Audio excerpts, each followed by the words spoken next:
Pedro Sánchez defiende que el acuerdo con Marruecos abre una relación basada en el respeto y la integridad territorial. El presidente del gobierno se pronuncia por primera vez después de conocerse el viernes el giro del Ejecutivo con respecto al Sáhara Occidental. Defiende que había que normalizar relaciones en aspectos fundamentales como la migración y la seguridad. En ese objetivo de sentar las bases para un progreso y oportunidades para Ceuta, la seguridad y la estabilidad son primordiales. Y eso es lo que ha primado también en el trabajo que desde entonces, desde hace ya más de 10 meses, hemos venido trabajando con Marruecos, un país que para España es un socio estratégico, es un socio vital. Desgraciadamente, durante estos últimos 10 meses hemos tenido prácticamente pocas, por no decir ninguna, comunicación. Hemos tenido un trabajo diplomático silencioso, pero creo que el resultado de todas esas negociaciones es un buen resultado para España y es un buen resultado también para Marruecos. Es no solamente un punto en el que cerramos una crisis que efectivamente tuvo su visibilización más dura, más contundente ese pasado 18 de mayo del año 2021, pero creo que no es solamente cerrar ese capítulo. Lo más importante es que sentamos las bases de una relación mucho más sólida, mucho más fuerte con el Reino de Marruecos. Y en ese sentido, creo que aspectos que se consolidan en esta nueva relación, vinculados con la seguridad, vinculados con el control migratorio, relacionados también con los sólidos vínculos económicos y comerciales que tenemos con Marruecos y, lógicamente, también construyendo una relación sólida y sincera basada en el respeto mutuo y en la integridad territorial de ambos países.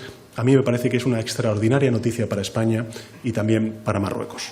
En fin, concluyo reivindicando lo que creo que hemos desplegado las distintas instituciones públicas en momentos muy difíciles, muy críticos para la historia de España y, sin duda alguna, también para la historia de Ceuta. Y es el de que esta es una política de Estado. Y cuando hablamos de política de Estado estamos hablando de, entre todos, contribuir a la estabilidad, a la seguridad de la ciudad autónoma de Ceuta y, sin duda alguna, también al progreso y a las oportunidades que se merecen y necesitan especialmente los jóvenes de esta ciudad. Y con esto, presidente, pues quedo a disposición de los medios de comunicación, pero quiero agradecerte personalmente también la actitud que siempre has mantenido con el Gobierno de España, de colaboración, de cooperación y de coordinación. Muchas gracias, presidente. Hola, presidente, buenas tardes. Gonzalo Testa, del Faro de Ceuta. Los medios locales queríamos saber qué garantías tiene o qué garantías existen de que en esta nueva etapa con Marruecos el país vecino va a cesar en su reivindicación anexionista de Ceuta y Melilla. Bueno, yo creo que el planteamiento que tenemos en este acuerdo es el de no solamente cerrar una crisis que se vivió de manera particularmente intensa, lógicamente, en Ceuta, pero que fuimos todos solidarios, el resto de compatriotas de España. Y, en segundo lugar, no solamente cerrar esa crisis, sino abrir una relación mucho más fuerte, adaptada al siglo XXI, donde efectivamente se garantiza el respeto mutuo y la integridad territorial de ambas naciones. A partir de ahí, creo que es fundamental el que a partir de ahora vayamos desplegando esa normalización en las relaciones económicas, en las relaciones comerciales, lógicamente también en todo lo que tiene que ver con la movilidad entre Ceuta, la península y lógicamente también Marruecos y sin duda alguna también aspectos fundamentales como es el control de la migración y la seguridad. Ahí es donde va a estar trabajando el Gobierno de España. Creo que se abre una nueva etapa en las relaciones con Marruecos mucho más sólidas. Yo quiero, en este caso, no solamente reconocer el trabajo del Ministerio de Asuntos Exteriores, Asuntos Europeos y Cooperación, es decir, José Manuel Álvarez, sino también la contraparte, el trabajo que se ha desplegado por parte del Reino de Marruecos y también, y en particular, de su ministro de Asuntos Exteriores. Y, en todo caso, creo que ahora lo importante es mirar hacia adelante y reforzar esa cooperación sobre los pilares que antes he comentado, el de la seguridad, el de la estabilidad y el de las oportunidades para la ciudad autónoma de Ceuta. Sí, buenas tardes. Soy Rocío Feudemier, de Antena 3. Quería saber por qué ahora, en este momento, se produce ese cambio de postura y ahora se envía esa carta al rey de Marruecos y también saber si avisaron o no a Argelia. Gracias. Bueno, sobre el primero de los asuntos, el por qué ahora, ¿no?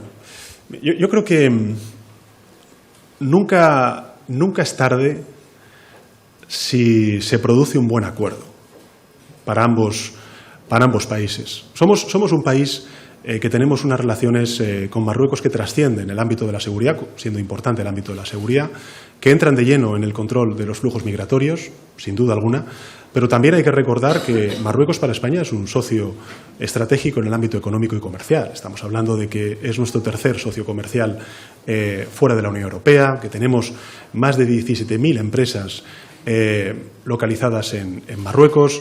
Tenemos una comunidad marroquí muy importante también dentro de nuestras fronteras. En definitiva, estamos hablando de una relación estratégica, de un socio primordial para la estabilidad, para el progreso también de nuestro país.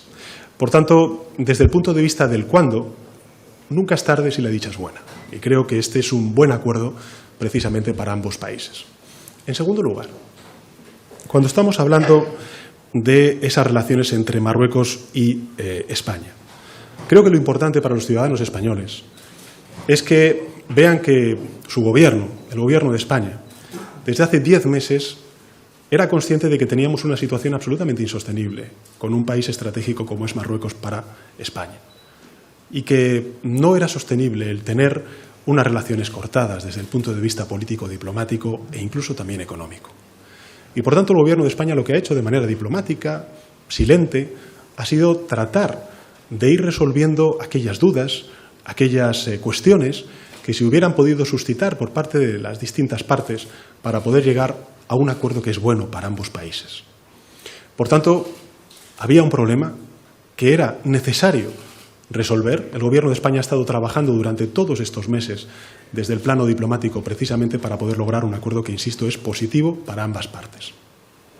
Sobre la cuestión del Sáhara Occidental, que ya tendré ocasión de poder referirme en mi comparecencia la próxima semana, el 30 de marzo, en el Congreso de los Diputados, dado que me pregunta, sí le plantearé lo siguiente. El Gobierno de España ha seguido la posición que también han manifestado otras naciones muy potentes e importantes en Europa. Estamos hablando de Francia, de Alemania. La propia Comisión Europea el pasado lunes manifestó el respaldo a la posición manifestada por el Gobierno de España, que por cierto no deja de ser una de las propuestas que está recogida dentro de las resoluciones del Consejo de Seguridad de Naciones Unidas. Pero en todo caso, al fin y a la postre, lo importante y lo decisivo es que se reconoce que tienen que ser las partes afectadas en este conflicto quienes acuerden la solución. Por tanto, creo que es importante, primero, ser conscientes de que existía una crisis que no podía sostenerse más en el tiempo y que teníamos que resolver, y el Gobierno de España ha trabajado precisamente para ello, y hemos logrado un buen acuerdo, equilibrado, con intereses efectivamente beneficiosos para ambas partes. En segundo lugar, que el Gobierno de España no ha hecho sino profundizar en una postura manifestada por otros gobiernos de España de distinto color político, 2007 José Luis Rodríguez Zapatero, 2010, 2012 otros gobiernos, en este caso de distinto color político, y sin duda alguna también seguir con la línea manifestada por grandes potencias europeas como por ejemplo Francia, Alemania o la propia Comisión Europea, y en todo caso dentro del marco de Naciones Unidas. Y respecto a la última de las preguntas, mire, este es un acuerdo entre el Gobierno de España y el Reino de Marruecos, y efectivamente nosotros con Argelia tenemos también unas extraordinarias relaciones, y desde luego para España tanto Marruecos como Argelia conforman una relación estratégica, unos socios que son aliados en múltiples ámbitos y que estoy convencido de que vamos a seguir siéndolo durante los próximos años. ¿Concluida ya la intervención del presidente del Gobierno? Sí, la última pregunta vale. ahí. ¿Por qué está convencido, Juanjo Cuéllar de La Sexta? Sí. ¿Por qué está convencido de que va a llegar a un acuerdo con el sector? Lo repito, ¿vale? Juanjo Cuéllar de La Sexta, ¿por qué está convencido que va a llegar a un acuerdo con el sector del transporte si no se están reuniendo con la plataforma convocante? Gracias. Bueno, fíjese, nosotros ya el pasado 21 de diciembre, recuerden ustedes que el pasado 21 de diciembre llegamos a un acuerdo muy importante con el sector de los transportistas. Entre otras cosas, llegábamos a un doble acuerdo muy importante para los transportistas. En primer lugar, la dignificación de las condiciones laborales y, en segundo lugar, el compromiso de alterar el precio del transporte en función de cuál fuera la evolución del precio de la gasolina o el gasoil. Eso se acordó en el año pasado, el pasado 21 de diciembre de 2021. Mire, yo entiendo y además empatizo absolutamente con una situación sobrevenida que está afectando al sector del transporte, pero también a otros muchos sectores de nuestra economía, derivados de una alza absolutamente desbocada e insostenible como consecuencia de un conflicto bélico que ha exacerbado un alza que estábamos ya viendo y también denunciando desde el Gobierno de España ante las autoridades comunitarias en el precio del gas, en el precio de la gasolina y del gasoil. Vamos a hacer todo lo que esté en nuestra mano. El Gobierno de España, yo lo dije cuando presenté esa hoja de ruta para poder aprobar el próximo 29 de marzo el Plan Nacional de Respuesta a las Consecuencias Económicas de la Guerra, ya dije que íbamos desde España, con nuestros instrumentos, a tomar todas las medidas que estuvieran en nuestra mano, precisamente para amortiguar las consecuencias económicas de esta guerra, para proteger a los sectores afectados y, en tercer lugar, para que los más débiles no sean los que, de alguna manera, pues tienen un mayor coste y un mayor impacto como consecuencia de esta guerra y del alza de los precios de la energía. Y en ese contexto, lo que le quiero decir es que mañana va a haber una segunda reunión con la central de las plataformas de transporte que son con las que hemos venido trabajando durante estos últimos meses. Y también le diré, yo estoy convencido de que vamos a llegar a un acuerdo. Primero, porque el Gobierno de España tiene toda la voluntad. En segundo lugar, porque entendemos perfectamente cuáles son sus demandas. Y en tercer lugar, porque, como he dicho antes, vamos a hacer todo lo que esté en nuestra mano para mañana, cuando nos sentemos, mañana sea el último día en el que no podemos salir de él sin un acuerdo. Mañana nos vamos a sentar y no nos vamos a levantar hasta que logremos un acuerdo.